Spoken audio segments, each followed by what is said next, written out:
Hello doctors. इस video में हम पढ़ेंगे आरटीए यानी कि रोड ट्रैफिक एक्सीडेंट्स के बारे में।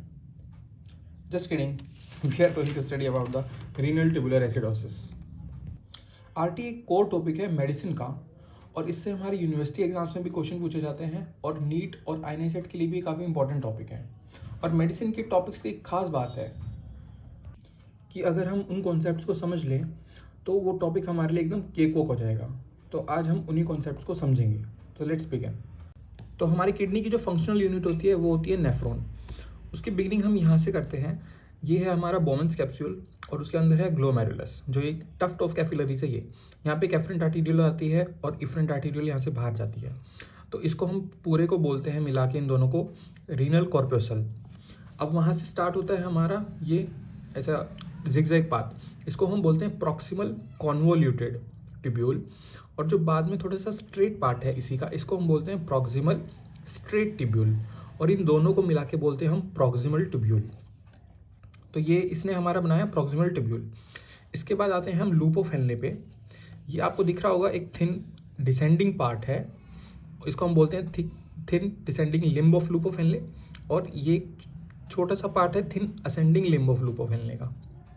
इसके बाद हमारा असेंडिंग लिम्ब थिक हो जाता है और उसको हम बोलते हैं thick ascending limb of loop of Henle, या फिर इसी को हम डिस्टल स्ट्रेट ट्यूब्यूल भी बोलते हैं। इसके बाद ये आता है हमारा डिस्टल कॉन्वोल्यूटेड ट्यूब्यूल। ये भी जिगजैग पाथवे है जो कि ओपन होता है कनेक्टिव ट्यूब्यूल के थ्रू कलेक्टिंग डक्ट में। कलेक्टिंग डक्ट हम सबको पता ही है कि ये आगे जाके यूरेटर और फिर यूरिनरी ब्लैडर में ओपन होती है। जैसे हम पीसीटी और पीएसटी को मिला के प्रॉक्सिमल ट्यूब्यूल बोलते हैं, उसी तरह हम थिन डिसेंडिंग और thin ascending limb of loop of Henle को मिला के इंटरमीडिएट ट्यूब्यूल बोलते हैं। और उसी तरह डिस्टल स्ट्रेट ट्यूब्यूल यानी कि थिक पार्ट और डिस्टल कॉन्वोल्यूटेड ट्यूब्यूल, इन दोनों को मिला के हम डिस्टल ट्यूब्यूल बोलते हैं। हमारी किडनी के दो पार्ट्स होते हैं, एक होता है एक्सक्रीटरी पार्ट और दूसरा होता है कलेक्टिंग पार्ट। एक्सक्रीटरी पार्ट को बनाता है renal corpuscle, proximal tubule, intermediate tubule और डिस्टल ट्यूब्यूल। और कलेक्टिंग पार्ट को बनाता है connecting tubule, collecting duct, ureter, pelvis and calyces. तो जो हमारा ये कनेक्टिंग ट्यूब्यूल है उससे पहले पहले जितने ट्यूब्यूल्स हैं ये सबको हम मिला के बोलते हैं एक्सक्रीटरी पार्ट, और इसके बाद शुरू होता है हमारा कलेक्टिंग पार्ट। अब शॉर्ट में मैं आपको इसकी एम्ब्रियोलॉजी भी बताना चाहूँगा। तो हमारी तीन जर्म लेयर्स होती हैं, एक्टोडर्म, मेसोडर्म, एंडोडर्म। जो हमारी मेसोडर्म होती है उसके फर्दर तीन पार्ट्स होते हैं, paraxial mesoderm, intermediate mesoderm and lateral mesoderm. ठीक है। अब इंटरमीडिएट मेसोडर्म इन दोनों में कॉमन है, एक्सक्रीटरी और कलेक्टिंग पार्ट में। ठीक है।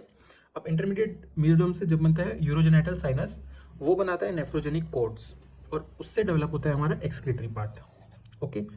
और जब इंटरमीडिएट मेसोडर्म से बनता है मेसोनेफ्रिक डक्ट्स, वो बनाती है यूरेट्रिक बड और यूरेट्रिक बड की एपिथेलियम से बनता है कलेक्टिंग पार्ट। ओके। तो ये थी हमारी एम्ब्रियोलॉजी। अब हम पढ़ते हैं ट्यूब्यूल्स के ट्रांसपोर्टर्स की कौन से पार्ट में ट्यूब्यूल के कौन से ट्रांसपोर्टर होते हैं। तो ये बहुत इंपॉर्टेंट रोल प्ले करेगा हमको समझने के लिए आरटीए। तो लेट्स बिगिन। तो शुरुआत करते हैं पीसीटी से। ये हमारे पीसीटी के सेल्स हैं और इस तरफ है ल्यूमन और इस तरफ होता है ब्लड यानी कि वेस्कुलर कंपार्टमेंट। तो हमारे ल्यूमन के साइड में मेनली चार ट्रांसपोर्टर्स होते हैं। सोडियम और अमीनो एसिड को ट्रांसपोर्ट करने वाला सेल के अंदर, ये पीसीटी सेल है, इसके अंदर ट्रांसपोर्ट कर रहा है, ये दोनों को अंदर ट्रांसपोर्ट कर रहा है, तो इनको हम क्या बोलेंगे, सिम्पोर्ट। दूसरा ट्रांसपोर्टर होता है सोडियम और ग्लूकोज को अंदर शिफ्ट करने वाला, उसको हम नाम जानते हैं SGLT2 के नाम से। और तीसरा होता है सोडियम और फॉस्फोरस को अंदर ट्रांसपोर्ट करने वाला। तो ये तीनों हमारे सिम्पोर्ट्स हैं। एक यहाँ पे हमारा एंटीपोर्ट है, इसीलिए मैंने इसको एक अलग सेल में रिप्रेजेंट किया है, जो कि है सोडियम और H+ का एंटीपोर्ट। अब ये तो हो गया ल्यूमन की तरफ।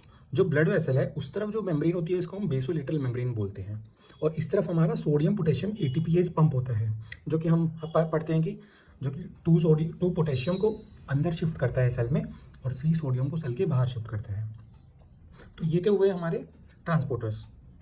अब जो सेल के बीच में जो स्पेस है वहाँ से भी हमारा सोडियम, कैल्शियम, मैग्नीशियम, पोटेशियम और वाटर, ये सेल के बीच में से पास होकर ब्लड में जाता है।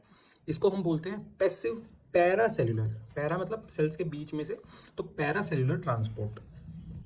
अब हम यहाँ पे एक बहुत इंपॉर्टेंट चीज़ जानने वाले हैं। जो ये हमारा बाइकार्ब है, ये जो आ रहा है फिल्टर होके नेफ्रॉन में, पीसीटी में आया, ये कभी भी यूरिन में एक्सक्रीट नहीं होगा।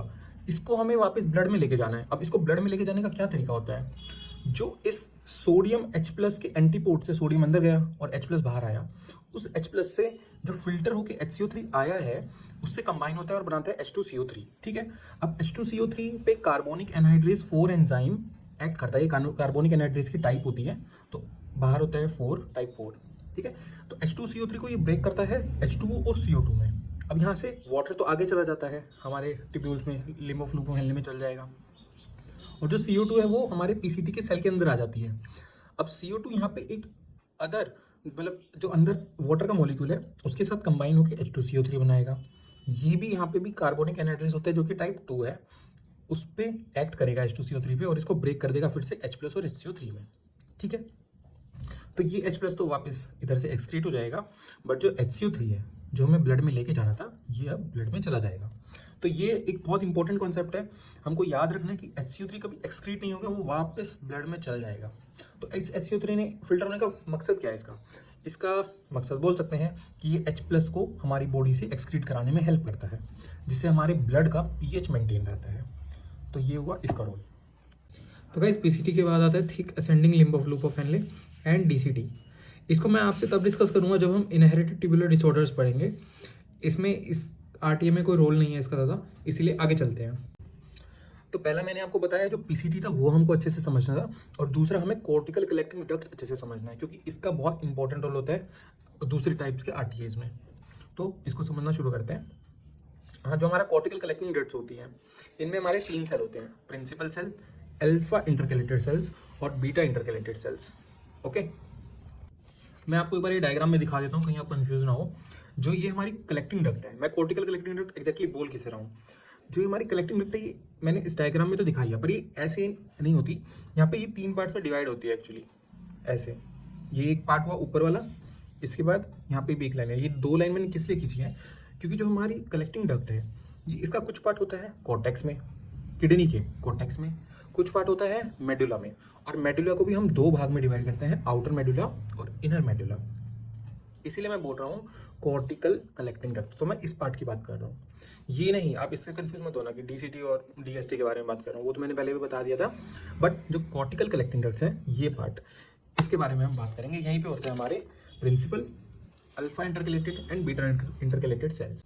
तो पहले हम प्रिंसिपल या फिर P सेल के बारे में जानते हैं।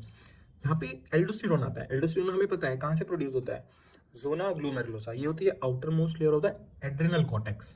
ठीक है, तो एल्डोस्टेरोन P सेल में आके AIP इंड्यूस करता है। AIP क्या होते हैं, एल्डोस्टेरोन इंड्यूसिंग प्रोटीन। अब एल्डोस्टेरोन इंड्यूसिंग प्रोटीन यहाँ पे चैनल्स क्रिएट करता है, जो कि सोडियम को सेल के अंदर भेजता है और पोटेशियम और H+ को सेल के बाहर निकालता है।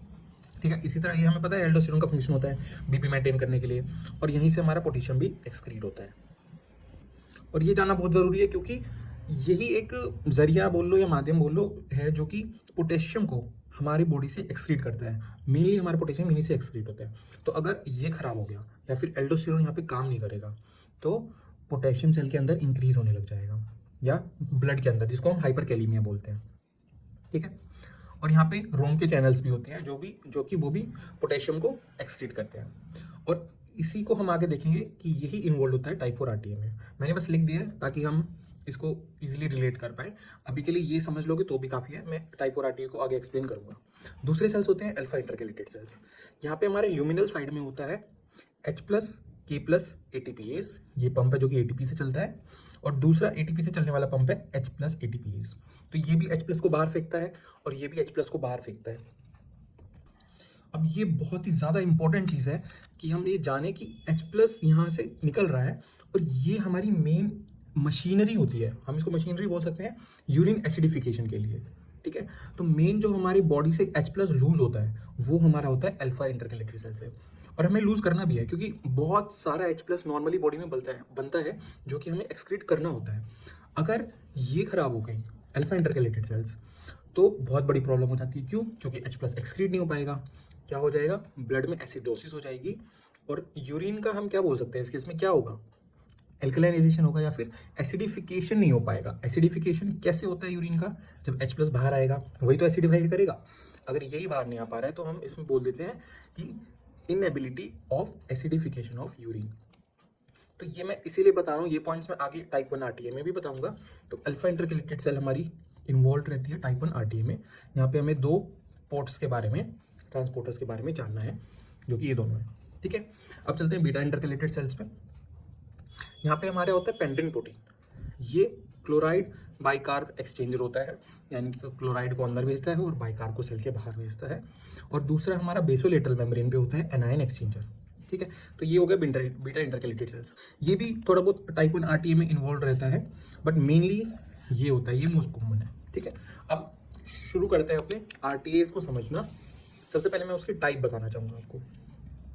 जो हमारा आरटीए है वो 4 टाइप्स के होते हैं। टाइप 1 आरटीए को हम डिस्टल आरटीए बोलते हैं। ठीक है, डिस्टल। ठीक है, ये हमारा टाइप 1 है। डिस्टल क्यों? क्योंकि कलेक्टिंग डक्ट्स में हो रहा है, डिस्टल ही हो रहा है ना नेफ्रॉन में, तो इसलिए हम इसको डिस्टल आरटीए बोलते हैं। टाइप 2 आरटीए को हम प्रॉक्सिमल आरटीए बोलते हैं, क्योंकि मैंने आपको बताया था कि ये कहाँ पे होता है, पीसीटी, ये पीसीटी को इन्वॉल्व करता है। तो यहाँ पे क्या, ये प्रॉक्सिमल ही होता है हमारे नेफ्रॉन में, तो इसलिए हम इसको प्रॉक्सिमल आरटीए बोलते हैं। टाइप 3 आरटीए होती है और एक टाइप 4 आरटीए होती है। टाइप 4 के बारे में मैंने यहाँ पे बताया था, थोड़ा बहुत आगे डिस्कस करेंगे। जो टाइप 3 आरटीए है इसके बारे में बताना चाहूँगा कि अब इसको हम कंसिडर नहीं करते हैं। क्यों? क्योंकि ये कार्बोनिक एनहाइड्रेस टाइप 2 की डेफिशिएंसी की वजह से होता है। तो इसमें दोनों के फीचर्स आते हैं, टाइप 1 आरटीए के भी आते हैं, टाइप 2 आरटीए के भी आते हैं। तो इसीलिए हम इसको अलग से नहीं पढ़ते अब, इसीलिए आपको इस पे ज़्यादा क्वेश्चंस नहीं देखने को मिलेंगे। Type 1, type 2 and type 4 are the most important. और अगर इनमें से भी पूछा जाए मोस्ट कॉमन कौन सा है, टाइप 1, 2, 4 है, इनमें से मोस्ट कॉमन होता है हमारा टाइप 4। ये है हमारी most common type of RTA. अब एक एक करके शुरू करते हैं। मैं प्रॉक्सिमल से डिस्टल ही जाऊँगा। ठीक है, तो शुरू करते हैं। तो सबसे पहले हम पढ़ते हैं प्रॉक्सिमल आरटीए के बारे में। प्रॉक्सिमल आरटीए मतलब जो कि पीसीटी को इन्वॉल्व कर रहा है, इस पार्ट को। ओके, तो इसमें डिफेक्ट कहाँ पे होता है हमारा? डिफेक्ट जो होता है ये होता है पीसीटी का ही, मतलब इसमें डिसफंक्शन हो जाता है पीसीटी का, ये इसका मेन डिफेक्ट है। ठीक है, यानी कि पीसीटी काम नहीं कर रहा। अब इसको हम फैनकोनी सिंड्रोम भी बोलते हैं। इसको मैं एक बार इनहेरिटेड ट्यूबुलर डिसऑर्डर में भी बताऊंगा, बट यहाँ पे हम इसको अच्छे से डिटेल में पढ़ते हैं। ठीक है, अब पीसीटी डिसफंक्शन हो रहा है, तो हम देखते हैं पीसीटी क्या क्या कर रहा था। देखो, ये 3 सिम्पोर्ट थे जहाँ से सोडियम अमीनो एसिड अंदर जा रहा था, मेनली अमीनो एसिड, क्योंकि सोडियम तो यहाँ से भी जा रहा है पैरासेलुलर पाथवे से। ठीक है, तो अमीनो एसिड अंदर भेजता है यहाँ से, सोडियम ग्लूकोज अंदर जाता है SGLT2 के थ्रू, और सोडियम फॉस्फोरस। फॉस्फोरस का भी ये मेन जगह होती है एब्जॉर्ब होने की, तो यहाँ से अमीनो एसिड्स, ग्लूकोज और फॉस्फोरस एब्जॉर्ब होते हैं। अब पीसीटी खराब होगा तो ये एब्जॉर्ब नहीं होंगे, ये कहाँ पे जाएंगे? यूरिन में। ठीक है, तो अब यहाँ पे इसके एक बार कॉजेज भी देखते हैं और एक बार क्लिनिकल फीचर्स बताता हूँ मैं आपको, फिर जो मैंने अभी एक्सप्लेन किया उसके रिलेटेड। तो मैंने बोला कि इसमें अमीनो एसिड हमारा लूज होगा, सेकेंडली ग्लूकोज हमारा लूज होगा। अब ग्लूकोज जब यूरिन में आता है तो हम उसको क्या बोलते हैं, मतलब हम ज़्यादातर क्या समझते हैं कि पेशेंट को डायबिटीज़ होगी, बट क्या इस केस में सच में डायबिटीज़ है पेशेंट को? अगर हम ब्लड ग्लूकोज चेक करेंगे तो वो तो एकदम नॉर्मल आएगी। तब हमारा ध्यान जाना चाहिए कि अच्छा ग्लूकोज यूरिन में तो आ रहा है, बट वो ब्लड ग्लूकोज बढ़ा नहीं हुआ, तो मतलब रीएब्जॉर्प्शन नहीं हो पा रहा है ग्लूकोज का।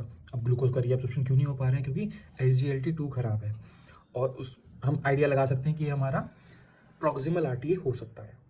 तो इसीलिए ज़रूरी है ये याद रखना, यूग्लाइसेमिक यानी कि blood glucose normal, but urine में ग्लूकोज आ रहा है। ठीक है, सेकेंडली अमीनो एसिड्स मैंने बताया था लॉस हो रहे हैं, उसकी वजह से पेशेंट को ग्रोथ रिटार्डेशन होगी। और यहाँ पे एक और ट्रांसपोर्ट की बात की थी हमने, सोडियम फॉस्फेट ट्रांसपोर्ट। अब फॉस्फेट मैंने बताया था कि मेनली यहीं से एब्जॉर्ब होता है। ठीक है, अब फॉस्फेट यहाँ से एब्जॉर्ब नहीं हो पाएगा तो वो क्या कॉज करता है? Rickets. Yes, it causes rickets. ये कैसे करता है मैं आपको समझाता हूँ एक बार शॉर्ट में। अब मान लो फॉस्फेट और कैल्शियम, हम हमेशा सोचते हैं कि कैल्शियम है तो रिकेट्स हो रहे हैं, बट रीनल रिकेट्स, अगर हम रीनल रिकेट्स की बात करें तो वो होता है मेनली फॉस्फेट आयन के लॉस की वजह से, फॉस्फोरस के लॉस की वजह से। इसको समझाने के लिए मैंने यहाँ पे थोड़ा लिखा है, जो मिनरलाइजेशन होती है बोन की, उसके लिए हमें तीन चीज़ें चाहिए होती है, कैल्शियम, फॉस्फोरस और एल्कलाइन फॉस्फेटेस। ओके, अब ये तीनों मिलकर बनाते हैं कैल्शियम फॉस्फेट के क्रिस्टल्स, यानी कि हाइड्रोक्सी एपेटाइट। अगर अब यहाँ पे फॉस्फोरस, जो हमारा फॉस्फोरस है वो अगर नहीं होगा, ठीक है, तो कोई क्रिस्टल नहीं बनेंगे, यानी कि हाइड्रोक्सी एपेटाइट नहीं बनेगा। और जो ऑस्टियोइड है वो अनमिनरलाइज्ड ही रह जाएगा। ऑस्टियोइड कौन बनाता है? ऑस्टियोब्लास्ट बनाते हैं। अब ऑस्टियोब्लास्ट ने तो अपना काम कर दिया ऑस्टियोइड बना के, बट फॉस्फोरस नहीं है। फॉस्फोरस नहीं होगा तो बोन का मिनरलाइजेशन नहीं होगा, मिनरलाइजेशन नहीं होगा तो रिकेट्स हो जाएगा। इसलिए हम बोलते हैं रीनल रिकेट्स में जो किंग आयन है वो होता है हमारा फॉस्फोरस, क्योंकि वो लॉस हो रहा है, उसकी वजह से रिकेट्स होगी। इसकी मैं एनालॉजी दूं आपको, तो जैसे कि हम सीमेंट में पानी मिलाते हैं उसके बाद वो हार्ड होता है, सिमिलरली जब तक कैल्शियम में फॉस्फोरस नहीं मिलेगा तब तक वो बोन हार्ड नहीं होगी। अभी तक मैंने आपको बताया कि अमीनो एसिड लॉस की वजह से ग्रोथ रिटार्डेशन होती है, SGLT2 डिसफंक्शन की वजह से यूग्लाइसेमिक ग्लाइकोसूरिया, और तीसरा हाइपोफॉस्मेटिक रिकेट्स होती है। और जो हमें इसमें याद रखना है वो है कि इसमें रीनल फंक्शन टेस्ट नॉर्मल होता है, ज़्यादा से ज़्यादा मिनिमल प्रोटीन यूरिया मिलेगा, और साथ में यूरिनरी pH भी नॉर्मल रहता है। क्यों? क्योंकि याद हो मैंने आपको अल्फा इंटरकलेटेड सेल्स में बताया था कि ये मेनली मशीनरी होती है जो कि H+ को एक्सक्रीट करती है यूरिन में, ठीक है। तो इसका मेन रोल रहता है यूरिन को एसिडिफाई करने में, ना कि पीसीटी का। पीसीटी का बहुत कम रोल होता है। अब इसमें जो नेक्स्ट है, इसमें होता है मेटाबॉलिक एसिडोसिस, ठीक है। ये होता है हमारा नॉर्मल एनायन गैप वाला, ठीक है। अब मेटाबॉलिक एसिडोसिस क्यों हो रहा है? क्योंकि देखो यहाँ पे पीसीटी पूरा खराब हो गया है, डिसफंक्शन हो गया उसका, ग्लोबल डिसफंक्शन, ठीक है। तो हमारा जो Na+ और H+ का एंटीपोड था ये भी खराब हो गया है। तो अब H+ यहाँ से बाहर नहीं आ पाएगा, यानी कि यूरिन में एक्सक्रीट नहीं हो पाएगा, तो वो कहाँ इकट्ठा होगा? ब्लड में। और ब्लड में इकट्ठा होगा तो क्या करेगा? एसिडोसिस। बट ये इतना सिग्निफिकेंट नहीं होता, जैसे कि मैंने अभी आपको बताया कि मेन मशीनरी कौन होती है H+ को एक्सक्रीट करने के लिए? अल्फा इंटरकलेटेड सेल्स, ठीक है। सेकेंडली इसमें हम एक और चीज़ देखते हैं कि इसमें नॉर्मल एनायन गैप क्यों है, ठीक है। अब एनायन गैप होता है sodium minus chloride plus HCO3, क्योंकि इन दोनों पे नेगेटिव चार्ज है इसलिए हमने इसको ऐड किया। अब HCO3 यूरिन में लॉस हो रहा है, ठीक है। यूरिन में लॉस कैसे हो रहा है? यूरिन में लॉस हो कुछ इस तरीके से होता है, H+ जब बाहर आता है तब वो जाके HCO3 के साथ बाइंड करता है, ठीक है। अब यहाँ पे क्या हो रहा है? H+ बाहर ही नहीं आ रहा है, तो HCO3 के साथ कोई बाइंड करने के लिए होगा ही नहीं, तो HCO3 डायरेक्टली यूरिन में एक्सक्रीट हो जाएगा। इस तरीके से HCO3 लॉस हो रहा है। अब इसको कंपनसेट करने के लिए क्या होता है? क्लोराइड ब्लड में बढ़ जाता है। अब क्लोराइड बढ़ने की वजह से क्या होता है? हाइपरक्लोरीमिया। अब एनायन गैप तो नॉर्मल रहा कि ये कम हो गया ये बढ़ गया, एनायन गैप तो नॉर्मल रहा, बट पेशेंट को क्या हो रहा है? मेटाबॉलिक एसिडोसिस, क्योंकि एक तो HCO3 लॉस हो रहा है और दूसरा ब्लड में H+ इकट्ठा हो रहा है थोड़ा थोड़ा। बट ये सिग्निफिकेंट नहीं होती इतनी, because of the alpha intercalated cells. आगे चलते हैं। अभी मेटाबॉलिक एसिडोसिस की वजह से पीसीटी भी खराब हो रही है और ज़्यादा खराब हो रही है, तो इसकी वजह से जो हमारा वाटर है और सोडियम है वो भी अंदर नहीं जा पाएगा पैरासेलुलर पाथवे से, ठीक है। तो इसकी वजह से क्या होगा? सोडियम एंड वाटर डिप्लीशन होगा ब्लड में, रास एक्टिवेशन होगा। तो रास एक्टिवेट हुआ, एल्डोस्टेरोन रिलीज हुआ जो कि मिनरलोकॉर्टिकॉइड रिसेप्टर पे आके बाइंड करता है। ये क्या करता है कि सोडियम और वाटर को अंदर शिफ्ट करता है, क्योंकि सोडियम अंदर जाएगा उसके पीछे पीछे वाटर भी जाता है, और पोटेशियम को सेल के बाहर या ब्लड के बाहर फेंक देगा। कहाँ पे? यूरिन में। तो ब्लड में क्या होगा? पोटेशियम कम हो जाएगा, जिसकी वजह से हमें मिलेगा हाइपोकैलीमिया, ठीक है। ये हुआ। अब सोडियम वाटर डिप्लीशन हो रहा है ब्लड में तो डिहाइड्रेशन, यूरिन में ज़्यादा है तो पोलीयूरिया, और क्या फाइंडिंग मिलती है इसमें? हाइपोयूरिसीमिया और हाइपोकार्निटीनीमिया। तो ये होते हैं हमारे प्रॉक्सिमल आरटीए के क्लिनिकल फीचर्स। अब इसके इंपॉर्टेंट कॉजेज देखते हैं, क्या क्या कॉजेज हैं इसके। इसमें होते हैं हमारे इनहेरिटेड और एक्वायर्ड। इनहेरिटेड में जो मोस्ट कॉमन है वो होता है सिस्टिनोसिस। ये क्या होता है? एक ऑटोसोमल रिसेसिव डिजीज़ है, इसमें CTNS जीन म्यूटेशन हो जाती है, ठीक है। ये म्यूटेशन से क्या होता है वो समझते हैं। ये हमारा लाइसोसोम है, यहाँ पे एक होता है सिस्टिनोसिन जो ये जीन ही बनाती है, तो अब ये सिस्टिनोसिन नहीं बनेगा, जिसकी वजह से सिस्टीन सेल के अंदर ही इकट्ठा हो जाएगा और सिस्टीन क्रिस्टल्स की फॉर्म में रहेगा। अब ये सिस्टीन क्रिस्टल्स हर जगह बॉडी में, लाइसोसोम अलग अलग जगह होते हैं, तो वो डिपॉजिट होता है कॉर्निया में भी, किडनी में, ब्रेन, WBC, लिवर। और डायग्नोसिस के लिए हम कॉर्निया का यूज़ कर सकते हैं, क्योंकि कॉर्निया में हम जब स्लिट लैम्प पे देखेंगे कॉर्निया को तो हमें इजीली दिख जाएगा। सेकंड जो कोज है वो है लुई सिंड्रोम। इसमें OCRL1 जीन डिफेक्ट होता है। OCRL मतलब ओक्यूलो सेरिब्रो रीनल लुई सिंड्रोम, ठीक है, या लुई जी। ओक्यूलो में यानी कि आइज में क्या होता है? इसमें कंजेनिटल कैटरैक्ट या फिर बुफ्थैल्मोस। बुफ्थैल्मोस हमको ग्लूकोमा में देखने को मिलता है, तो कैटरैक्ट और ग्लूकोमा। सेरिब्रो में क्या होगा? लो IQ एंड हाइपोटोनिया। टोन इसमें रिड्यूस हो जाएगी मसल्स की और IQ भी कम होगा। रीनल में हमें पता ही है प्रॉक्सिमल आरटी को हम क्या बोलते हैं? Fanconi syndrome. तो रीनल में ये होगा। थर्ड जो इनहेरिटेड कॉज इंपॉर्टेंट है वो है विल्सन डिजीज। ये मोस्ट कॉमनली एडोलसेंस में देखने को मिलता है। और फोर्थ है गैलेक्टोसीमिया। एक्वायर्ड कॉजेज में हमारे दो इंपॉर्टेंट चीज़ हैं, ड्रग्स और मल्टीपल माइलोमा। ड्रग्स कॉजेज रहती है हमारी अडल्ट में और मल्टीपल माइलोमा रहते हैं हमारे कॉज एल्डरली में। ड्रग्स जैसे कि टीनोफोफिर और आईफॉस्फामाइड। तो ये कवर करता है हमारा प्रॉक्सिमल आरटीए। अब हम चलते हैं हमारे नेक्स्ट आरटीए पे, जो कि है डिजिटल आरटीए, या फिर उसको हम टाइप 1 आरटीए भी बोलते हैं। तो डिजिटल आरटीए या टाइप 1 आरटीए में डिफेक्ट क्या होता है, हमारा एसिडिफिकेशन ऑफ यूरिन नहीं हो पाती by the intercalated cells. Beta cells भी इन्वॉल्व होते हैं but mainly by the intercalated cells. अब इसके कॉजेज देखते हैं। कॉजेज में आता है इनहेरिटेड और एक्वायर्ड कॉजेज। इनहेरिटेड कॉजेज में दो हैं हमारे, एनायन एक्सचेंजर डिफेक्ट जो कि ऑटोसोमल डोमिनेंट, और H+K+ ATPase डिफेक्ट या फिर H+ ATPase डिफेक्ट। ये हमारा होता है ऑटोसोमल रिसेसिव। ठीक है, तो मैं डायग्राम में दिखाता हूँ आपको एक बार। या तो एनायन एक्सचेंजर डिफेक्ट होता है जो कि बीटा इंटरकैलेटेड सेल्स में है, ये होगा ऑटोसोमल डोमिनेंट, या फिर H+K+ ATPase या फिर H+ ATPase डिफेक्ट, ये होता है हमारा ऑटोसोमल रिसेसिव, और यही होता है मोस्ट कॉमन। फिर एक्वायर्ड कॉजेज में हमारा इसमें याद रखना है जोगरेन सिंड्रोम। ये मोस्ट कॉमन एक्वायर्ड कॉज होता है हमारा डिजिटल आरटीए का। अब समझते हैं हम इसके क्लिनिकल फीचर्स को। ठीक है, क्लिनिकल फीचर्स में हम देख ही लिया कि सबसे ज़्यादा कहाँ होता है, चिल्ड्रन में होता है। नॉर्मल इसमें रीनल फंक्शन का टेस्ट रहेगा। ठीक है, अब इसमें प्रॉब्लम हम क्या पढ़ते आ रहे हैं अभी तक कि एसिडिफिकेशन नहीं हो पा रही है यूरिन की, यानी कि यूरिन में H+ नहीं जा रहा है। ठीक है, यूरिन में H+ नहीं जाएगा तो यूरिन का pH क्या होगा, बढ़ जाएगा। और इसके डायग्नोसिस के लिए हम क्या करते हैं, यूरिनरी pH चेक करते हैं कुछ दिन के लिए। जब 3 कॉन्जिक्यूटिव डेज के लिए यूरिनरी pH हमें 5.5 से ज़्यादा मिलेगा, तब हम बोलते हैं कि ये हमारा डिजिटल आरटीए का केस है। ठीक है, अब नगमा यहाँ पे भी होता है हमारा normal anion gap metabolic acidosis, but यहाँ पे सीवियर है, क्योंकि मैं पहले भी बताया आपको कि मेन मशीनरी हमारी कौन सी होती है, अल्फा इंटरकैलेटेड सेल्स, जो कि H+ को बाहर निकालती है। अब वो नहीं निकाल पाएंगे, जिसकी वजह से सीवियर नगमा होगा, और सीरम बाइकार्ब यहाँ पे 10 to 12 मिली इक्विवेलेंट पर लीटर होगा।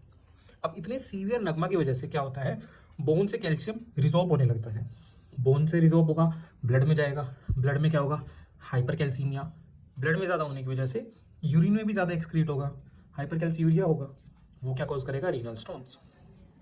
और कैसे स्टोन्स बनाएगा, कैल्शियम फॉस्फेट स्टोन्स। ठीक है, और अब यहाँ पे कैल्शियम लॉस हो रहा है बॉडी से, बोन से रिजॉर्ब हो रहा है, इसकी वजह से यहाँ पे भी रीनल रिकेट्स होता है। बट यहाँ पे क्या कॉज है रीनल रिकेट्स का, कैल्शियम जो है वो लॉस हो रहा है। हमने प्रॉक्सिमल आरटीए में भी देखा था, वहाँ पे क्या कॉज था, फॉस्फेट की वजह से, फॉस्फोरस की वजह से रिकेट्स होती थी। यहाँ पे एक और कॉज होता है रीनल स्टोन्स का, हाइपोसिट्रेट यूरिया। इतने सीवियर नगमा की वजह से हाइपोसिट्रेट यूरिया भी होता है, जो कि कंट्रीब्यूट करता है रीनल स्टोन्स में। अब यहाँ पे भी सोडियम एंड वाटर डिप्लीशन होगा, क्योंकि वो आगे बॉडी में नहीं जा पाएगा, तो रास एक्टिवेट होगा। रास का हमने देख ही लिया ऑलरेडी, वो क्या कराता है बॉडी में, हाइपोकैलेमिया। तो ये फाइंडिंग्स हमें मिलती हैं डिजिटल आरटीए में। ओके, अब चलते हैं हमारी last but most common RTA पे, जो कि हमारा type 4 RTA. Type 4 RTA type 1 and type 2 से बिल्कुल डिफरेंट है, क्योंकि टाइप 1 और टाइप 2 आरटीए में हमने देखा था कि उनके ट्रांसपोर्टर्स में कुछ ना कुछ डिफेक्ट आ रहा था, जिसकी वजह से हमें वो रिस्पेक्टिव क्लिनिकल फीचर्स मिल रहे थे। बट टाइप 4 आरटीए में हमारे किडनी और उसके टिब्यूल्स बिल्कुल नॉर्मल है, सारे ट्रांसपोर्टर्स एकदम ठीक है। तो यहाँ पे डिफेक्ट कहाँ पे आता है, हाइपो एल्डोस्टेरोनिज्म में, यानी कि जो एल्डोस्टेरोन है वो नहीं बन रहा है अच्छे से। ठीक है, अब एल्डोस्टेरोन नहीं बनेगा तो हमें बॉडी में क्या होगा, हाइपरकैलेमिया। क्यों हाइपरकैलेमिया क्यों होगा, वो यहाँ से समझते हैं। मैंने आपको पहले ही बताया था, पी सेल पे आता है एल्डोस्टेरोन, जोना ग्लोमेरुलोसा से निकल के आता है एल्डोस्टेरोन, जो बनाता है AIP, और इस ट्रांसपोर्टर को रेगुलेट करता है, जिससे सोडियम तो अंदर जाता है बट पोटेशियम हमारी बॉडी से बाहर निकलता है। और मैंने आपको बताया था कि यही मेन मैकेनिज्म है पोटेशियम का हमारी बॉडी से बाहर निकलने का। अब अगर ये नहीं काम करेगा तो पोटेशियम बॉडी के अंदर इकट्ठा होगा, जिसको हम क्या बोलते हैं, हाइपरकैलेमिया। अब इसके कॉजेज देखते हैं। कॉजेज याद करने के लिए हमें समझना पड़ेगा कि बॉडी में एल्डोस्टेरोन रिलीज कैसे होता है। तो उसके लिए मैंने एक डायग्राम बनाया। जो हमारे किडनी में GG सेल्स होते हैं वो रिलीज करते हैं रेनिन को। और रेनिन कैसे रिलीज होता है, एक तो प्रोस्टाग्लैंडिन्स के स्टिमुलेशन की वजह से, और सेकंड बीटा 1 रिसेप्टर के स्टिमुलेशन की वजह से। इन दोनों यानी कि ये तीनों रेनिन के रिलीज को इंक्रीज करते हैं। अब इसका फंक्शन क्या है बॉडी में, लिवर फॉर्म करता है एंजियोटेंसिनोजन। अब रेनिन इस एंजियोटेंसिनोजन को कन्वर्ट करता है एंजियोटेंसिन 1 में। एंजियोटेंसिन 1 फर्दर कन्वर्ट होता है एंजियोटेंसिन 2 में बाय द एस एंजाइम। ठीक है, अब एंजियोटेंसिन 2 एक तो ब्लड प्रेशर को डायरेक्टली इंक्रीज करता है वैसो कंस्ट्रिक्शन करवा के। सेकंड जो हमारे लिए इंपॉर्टेंट है कि ये एल्डोस्टेरोन का रिलीज करवाता है बॉडी में। तो यहाँ से रेनिन का रोल आया कि इसने क्या करवाया, रेनिन इंक्रीज हुआ तो एल्डोस्टेरोन का रिलीज भी आया बॉडी में। अब वापस आते हैं अपने टाइप 4 आरटीए के कॉजेज पे। यहाँ पे मैंने कॉजेज को डिवाइड किया है ट्रू हाइपोएल्डोस्टेरोनिज्म में एंड स्यूडो हाइपोएल्डोस्टेरोनिज्म में। ट्रू को हम फर्दर डिवाइड कर सकते हैं हाइपोरेनिक एंड हाइपररेनिक, जिससे हमें ईजी हो जाएगा याद रखना। अब हमने देखा था कि एल्डोस्टेरोन रिलीज होता है एक तो जेजी सेल से हाइपोप्रोफ्यूजन की वजह से, सेकेंडली वो प्रोस्टाग्लैंडिन की वजह से रिलीज होता है, और थर्ड बीटा 1 की स्टिमुलेशन से। अब अगर हम एनसेड दे पेशेंट, अगर कोई पेशेंट मतलब एनसेड ले रहा हो तो प्रोस्टाग्लैंडिन इनहिबिट होगा, तो रेनिन रिलीज नहीं होगा। सेकेंड, अगर कोई बीटा ब्लॉकर्स ले रहा है, सिमिलरली वो भी बीटा 1 रिसेप्टर को ब्लॉक कर देगा और रेनिन रिलीज नहीं होगा। एलिस्काइरिन ये ड्रग होती है जो कि डायरेक्टली रेनिन को इनहिबिट करती है, तो यहाँ पे भी हाइपोरेनिन मिलेगा हमको। और डायबिटीज मेलाइटस ये क्या करता है, न्यूरोपैथी में क्या बीटा 1 रिसेप्टर्स को अफेक्ट करता है, ठीक है। ये भी एक तरीके न्यूरॉन से मतलब रिसेप्टर्स हैं, तो ये हमारे नर्वस सिस्टम का पार्ट है। तो डायबिटिक न्यूरोपैथी में बीटा 1 रिसेप्टर्स का डिसफंक्शन हो जाता है। सिमिलरली ये चीज़ होगी, बीटा 1 रिसेप्टर्स खराब तो रेनिन नहीं रिलीज होगा, हाइपोरेनिनिक। तो हाइपोरेनिनिक हाइपोएल्डोस्टेरोनिज्म के ये 4 कॉजेज हम याद रखते हैं, ठीक है। NSAIDs, beta blockers, aliskiren and diabetes mellitus. Hyperreninemic hypoaldosteronism मतलब रेनिन तो रिलीज हो रहा है पर हाइपोएल्डोस्टेरोन है, फिर भी एल्डोस्टेरोन रिलीज नहीं हो रहा है। उसका क्या रीज़न है, एडिसन्स डिसीज यानी कि एड्रिनल इनसफिशियंसी, मतलब एड्रिनल कॉर्टेक्स से जहाँ से एल्डोस्टेरोन रिलीज हो रहा था उसी में प्रॉब्लम है। अब रेनिन आ जाएगा बट अगर फैक्ट्री ही खराब होगी तो कैसे प्रोड्यूस हो पाएगा, तो इसकी वजह से हाइपोएल्डोस्टेरोनिज्म होता है। और सेकेंडली ड्रग्स, एस एंजाइम हमने उसमें देखा था डायग्राम में कि एस एंजाइम का रोल होता है एल्डोस्टेरोन को बनाने में कुछ इस तरीके से। जो एंजियोटेंसिन 1 था उसे एस एंजाइम कन्वर्ट करता है 2 में, और जो कि फर्दर रिलीज करता है एल्डोस्टेरोन। तो हमने इस एंजाइम को इनहिबिट किया ड्रग देके, तो इससे एल्डोस्टेरोन कम रिलीज होगा। सेकंड, अगर हम बात करें तो ARBs यानी कि एंजियोटेंसिन रिसेप्टर ब्लॉकर, यहाँ पे भी वही है, एंजियोटेंसिन बन जाए बट जहाँ पे वो फर्दर एक्ट करेगा हमने उसके रिसेप्टर को यहाँ पे ब्लॉक कर दिया, तो यहाँ पे हुआ एंजियोटेंसिन रिसेप्टर ब्लॉकर। थर्ड जो हमारी मेडिकेशन है वो यहाँ पे है एल्डोस्टेरोन सिंथेज इनहिबिटर, जो कॉज करता है कीटोकोनाजोल और हिपेन। तो ये कंडीशंस हैं जिनमें रेनिन तो रिलीज हो रहा है बट एल्डोस्टेरोन नहीं फॉर्म हो पा रहा है। अब लास्टली हम देखते हैं स्यूडो हाइपोएल्डोस्टेरोनिज्म। इसका क्या मतलब हुआ, इसका मतलब है कि बॉडी में एल्डोस्टेरोन भी रिलीज हो रहा है बट वो एक्ट नहीं कर पा रहा, कहाँ पे, अपने रिसेप्टर पे, ठीक है। अब वो किस केस में हो सकता है, क्रॉनिक ट्यूबुलो इंटरस्टिशियल डिजीज। अब यहाँ पे वर्ड इंपॉर्टेंट है क्रॉनिक हमें पता है, हम कहीं पे भी जैसे क्रॉनिक लीवर डिजीज देखते हैं, कहीं पे भी क्रॉनिक वर्ड आ जाता है तो कि हम क्या एक कॉमन चीज़ नोटिस करते हैं, फाइब्रोसिस हो जाती है वहाँ पे। तो ट्यूबुलो और इंटरस्टिशियम, किडनी के ट्यूबुल्स और इंटरस्टिशियम में भी फाइब्रोसिस हो जाएगी, तो जो एल्डोस्टेरोन का रिसेप्टर है वो भी खराब हो जाएगा और एल्डोस्टेरोन उस पर वर्क नहीं कर पाएगा, तो इसीलिए स्यूडो हाइपोएल्डोस्टेरोनिज्म। कुछ ड्रग्स हैं जो कि एल्डोस्टेरोन यानी कि मिनरलोकॉर्टिकॉइड रिसेप्टर को इनहिबिट करती हैं या फिर ENaC चैनल को ब्लॉक करती हैं, तो वो होती है स्पाइरोनोलैक्टोन और एमिलोराइड। ये भी क्या करेंगी, स्यूडो हाइपोएल्डोस्टेरोनिज्म। तो स्यूडो हाइपोएल्डो में एल्डोस्टेरोन रिलीज हो पा रहा है पर वो अपने रिसेप्टर्स पे काम नहीं कर पाता इन कॉजेज़ की वजह से। एंड अगर हम ट्रू हाइपोएल्डो की बात करें तो एल्डोस्टेरोन सिंथेसाइज या रिलीज ही नहीं हो पा रहा। तो गाइज यही था हमारा रीनल ट्यूबुलर एसिडोसिस का इंपॉर्टेंट टॉपिक। आई होप इस वीडियो से आपके कॉन्सेप्ट्स क्लियर हुए होंगे। एंड आप मुझे प्लीज़ कमेंट सेक्शन में बताइए कि मैं अगले किस टॉपिक पे वीडियो बनाऊँ। Thank you.